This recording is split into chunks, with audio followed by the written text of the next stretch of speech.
गरीब माँ की 3 बेटियों के जादुई बाल। बस अब बहुत हुआ। मैं और तुझे और तेरी इन तीनों बेटियों को बर्दाश्त नहीं कर सकता। मैं जा रहा हूँ। भगवान के लिए रुक जाइए। अगर आप हमें छोड़कर चले जाएंगे तो मेरा और बच्चियों का क्या होगा? तुझसे एक बेटा मांगा था, लेकिन तूने मुझे आज तक एक भी बेटे का सुख नहीं दिया। बस बेटी पर बेटी पैदा करती रही। अब इनके दहेज का खर्चा, पढ़ाई का खर्चा कौन उठाएगा? ऊपर से इन तीनों के इतने लंबे लंबे बाल हैं। जो भी कमाता हूँ आधे से ज्यादा पैसे तो इनके तेल और शैम्पू में चले जाते हैं। पापा रुक जाओ। पापा देखो, माँ की तबीयत कितनी ज्यादा खराब है। अगर आप हमें छोड़कर चले गए तो हमारा क्या होगा? अरे मेरी बारात से कल की मरती हैं, आज मर जाओ। कोई मतलब नहीं है मुझे तुम लोगों से। इतना कहकर मनोज अपने कपड़े लेता है और घर में बचे कुचे पैसे लेकर अपनी पत्नी अलका और 3 बेटियों को छोड़कर हमेशा हमेशा के लिए चला जाता है।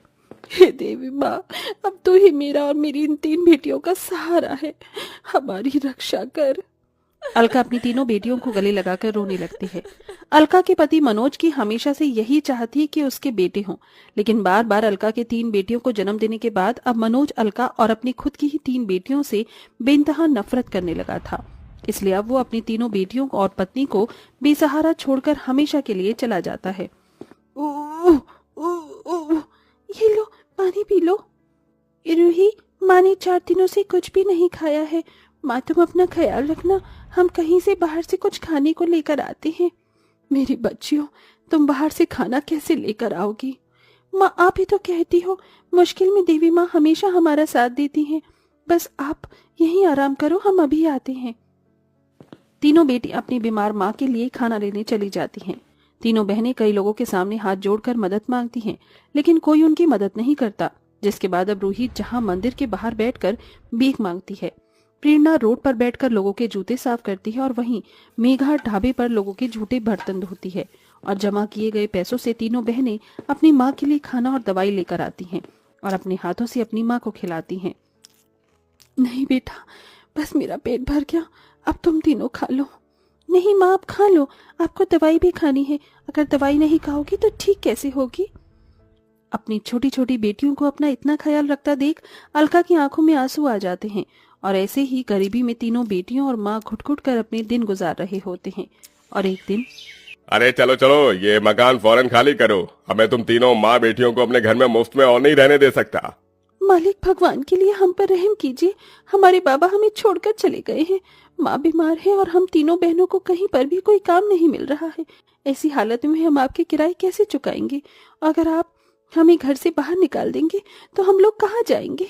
सड़क पर भिखारी के साथ झोपड़पट्टी में रहो, लेकिन अब मैं तुम्हें इस घर में और नहीं रहने दूंगा। मालिक बस हमें 2 हफ्ते की मोहलत दे दीजिए। हम 2 हफ्ते में आपका सारा किराया चुका देंगे। अगर ना चुकाए तो हम लोग खुद इस घर को छोड़कर चले जाएंगे। मेघा की बात सुन मकान मालिक प्रसाद उन्हें 2 हफ्ते की मोहलत देकर चला जाता है। जिसके बाद तीनों बेटियां अपनी माँ से लिपट कर रोती हैं कि तभी अचानक अलका जोर जोर से खांसना शुरू कर देती है और उसी खून की उल्टियां शुरू हो जाती हैं। मेरी बच्चियों, अब मेरे जाने का वक्त आ गया है। तुम तीनों अपना ख्याल रखना। नहीं माँ, हम तुम्हें कहीं बाहर नहीं जाने देंगे। हे देवी माँ, अब तो कोई अपना चमत्कार दिखाओ और हमारी माँ को बचा लो, वरना हमें अपने पास बुला लो।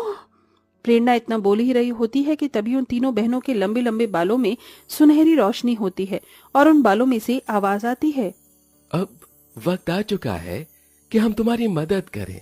उन बालों से जैसे ही आवाज आती है कि प्रेरणा के बालों में से एक सुनहरी रोशनी निकलती है और उसके सामने एक औषधि आ जाती है। तुमसे ये औषधि अपनी माँ को खिला दो, तुम्हारी माँ फौरन ठीक हो जाएगी। ये सब देख तीनों बहनें काफी हैरान होती हैं, लेकिन अपनी माँ की जान बचाने की बात सुन प्रेरणा जल्दी से अपनी माँ को औषधि खिला देती है और देखते ही देखते अलका पूरी तरह से ठीक हो जाती है। मेरी बेटियों, ये कैसे हुआ? ये तुम्हारे बाल, हम इंसानों की तरह बातें कैसे कर सकते हैं? क्योंकि हम जादुई बाल हैं, इसलिए। और अब वक्त आ चुका है कि हम तुम्हारी मदद करें। तुम जो भी चाहे हमसे मांग सकते हो। क्या तुम सच कह रहे हो? अगर ऐसा है तो हम लोगों ने कई दिनों से अच्छा खाना नहीं खाया है। क्या तुम हमें खाना दोगे? मेघा के इतना बोलते ही उसके बाल चमकने लगते हैं और देखते ही देखते उन सबके सामने लजीज पकवानों से भरी थाली आ जाती है। ये देख तीनों बहनें बहुत खुश होती हैं और न जाने कितने दिनों के बाद तीनों बेटियां और माँ मिलकर भरपेट खाना खाती हैं। जाती बाल, तुम्हारा बहुत बहुत शुक्रिया। क्या तुम हमें खाने और दवाई के साथ साथ नए कपड़े दे सकती हो? हमने जो पहने हैं हमारे पास सिर्फ यही कपड़े बचे हैं। हाँ, क्यों नहीं। रूही के इतना बोलते ही अब रूही के बाल चमकने लगते हैं और देखते ही देखते उनके सामने तरह तरह के नए कपड़े आ जाते हैं, जिसे देख वो सब खुश होते हैं। लेकिन अब उनके मन में एक सवाल होता है। देवी माँ, आपका बहुत बहुत शुक्रिया कि आपने हमें इतना कीमती तोहफा दिया, लेकिन आखिरकार मेरी बेटियों के बाल जादुई कैसे बने? ये सब कैसे हुआ? मुझे जानना है। ये सब तो 13 साल पहले ही हो चुका था।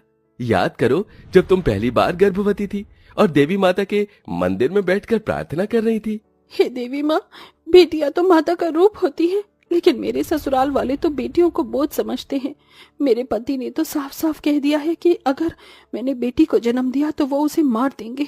मुझे नहीं पता है कि मैं बेटी को जन्म दूंगी या बेटे को, लेकिन माँ, अगर मैंने बेटी को जन्म दिया तो उसकी रक्षा करना आपका कर्तव्य है। देवी माँ, मेरी कोख में पल रहे बच्चे की रक्षा करना। अलका देवी माता के सामने हाथ जोड़कर अपने बच्चे के लिए प्रार्थना कर रही होती है कि तभी एक बूढ़ी औरत उसके पास आती है और उसके सर पर हाथ रखकर कहती है, बेटिया, देवी माँ ने सुन ली तुम्हारी। अगर तुम बेटी को जन्म दोगी तो उस पर कभी कोई आँच नहीं आएगी। लेकिन अम्मा, आप कौन हैं? मैंने आपको पहचाना नहीं। मैं जो भी कोई हूँ, लेकिन आज के बाद तुम्हें अपनी और अपनी कोख में पल रहे बच्चों की फिक्र करने की कोई जरूरत नहीं है। देवी माँ का आशीर्वाद हमेशा तुम्हारे साथ है। इतना कहकर वो बूढ़ी औरत अलका के पेट पर हाथ रखती है और वहां से चली जाती है, जिसके बाद ही अलका लगातार 3 बेटियों को जन्म देती है। इसका मतलब कि वो बूढ़ी औरत? हाँ, वो बूढ़ी औरत कोई और नहीं बल्कि देवी माँ का ही रूप थी, जिन्होंने आशीर्वाद में तुम्हें 3 बेटियां और उनके जादुई बाल दिए। और आज जब सब कुछ खत्म होने की कगार पर आ गया था, तो देवी माँ के आशीर्वाद से हमने तुम्हारी मदद की और हम हमेशा तुम्हारी और तुम्हारी तीनों बेटियों की मदद करेंगे। देवी माँ, आपका और आपके जादुई बालों का बहुत बहुत शुक्रिया। अब तीनों बेटियां अपनी जादुई बाल की मदद से कभी अपने और अपनी माँ के लिए खाने पीने की चीज तो कभी घर के लिए कोई सामान लाया करती थीं। और ऐसे ही कुछ दिन गुजर जाते हैं। हे जादुई बाल, हमें अपना कमाल दिखाओ और हमारी मदद करके हमें इस गरीबी से निकालो कि हम अपने साथ साथ कहीं और गरीब लोगों की भी मदद कर सकें। तीनों बहनों के इतना कहते ही जहां एक तरफ रूही के बालों से चांदी के सिक्के बर्तन निकलने लगते हैं, वहीं प्रेरणा के बालों से सोने के सिक्के और जेवरात और मेघा के बालों से हीरे निकलने लगते हैं, जिनकी मदद से तीनों बहनें अपनी गरीबी को दूर करने के लिए अपनी माँ के लिए एक बड़ा सा घर खरीदती हैं। और इसी के साथ तीनों बेटियां गरीबों की भी बेहद मदद करती हैं। ये लो अम्मा, आपके लिए कम्बल और ये खाना। अगर किसी और चीज की जरूरत हो तो जरूर बताना। बेटिया, देवी माँ तुम तीनों का भला करे, तुम्हारे घर में हमेशा सुख शांति बनी रहे। एक तरफ तीनों बहनें अपनी माँ के साथ लोगों की मदद करते हुए अपने जादुई बाल की मदद से हंसी खुशी जिंदगी जी रही होती हैं, वहीं उनके मालिक प्रसाद को ये बात जरा भी हजम नहीं होती। अरे, कल तक तो इन तीनों बेटियों और माँ के पास एक वक्त की रोटी के लिए पैसे नहीं थे, और आज देखो, मुझे तो लगता है कि इनके हाथ में कोई लॉटरी लगी है। चल प्रसाद, पता लगा इस बात का। प्रसाद चुपके से उन तीनों बहनों के घर में घुस जाता है और देखता है कि तीनों बहनें कैसे अपने जादुई बाल की मदद से सोने के सिक्के पैसे मांग कर गरीबों की मदद कर रही हैं। ये देख, अगर ये जादुई बाल मेरे हाथ लग जाए तो मैं तो दुनिया का सबसे अमीर आदमी बन जाऊंगा। प्रसाद के मन में अब जादुई बालों को देखकर लालच जाग चुका था, इसलिए वो रात होने का इंतजार करता है। और जैसे ही रात होती है वो तीनों बहनों के कमरे में घुस जाता है और अंधेरे का फायदा उठाकर वो प्रेरणा के जादुई बालों को काटने ही वाला होता है कि तभी अचानक कमरे की लाइट ऑन हो जाती है और तीनों बहनों की आंखें खुल जाती हैं। वहीं प्रेरणा के बाल अब प्रसाद को पूरी तरह से जकड़कर हवा में घुमाने लगते हैं। अरे बचाओ, बचाओ, मुझे नीचे उतारो, मुझे, अरे बचाओ। क्यों बच्चों, अब आया ना मजा? मेरे जादुई बाल, इसे नीचे उतार दो।